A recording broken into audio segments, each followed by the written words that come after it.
It can be frustrating when we don't get a response to our emails on time.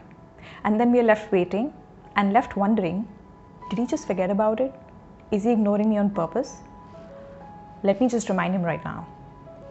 And unknowingly, if our emails aren't phrased appropriately, it could cost us a relationship.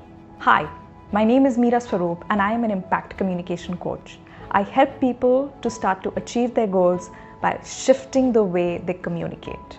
Research states that when following up for an email response, these starter phrases are the most annoying. Number 1, this is to remind you.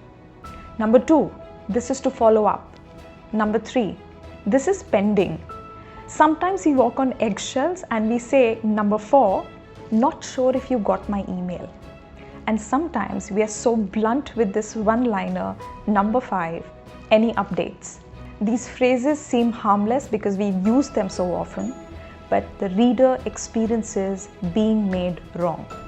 And they get triggered into either a guilt mode or a rebel mode. Our work still ends up happening, but unknowingly we just burnt a string of that bridge.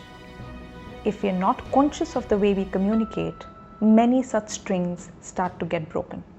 So instead, a beautiful way to start a follow-up email is to state 2 things.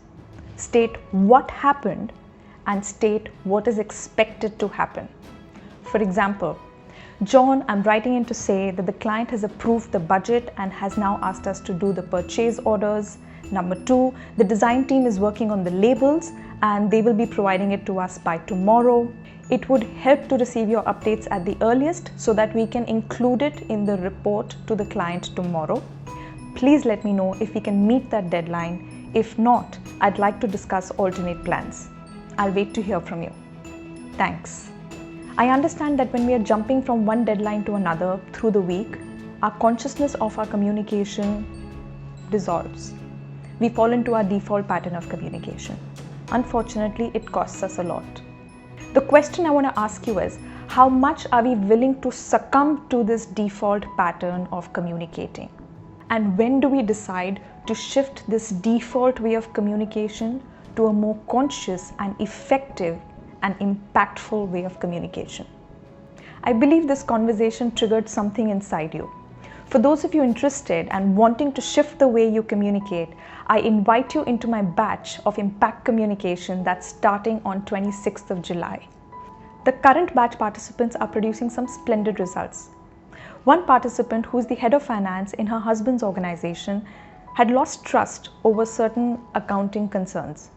And now, using the tools of communication, is starting to restore that trust, where communication has moved from resentment and blame to collaborative and lots of action. Another participant is becoming more and more aware of his manager's needs because he now applies the tool of empathetic listening. You could be a corporate professional or a business owner who realizes that to achieve your goals, you require your relationships to work and the words that make that relationship work.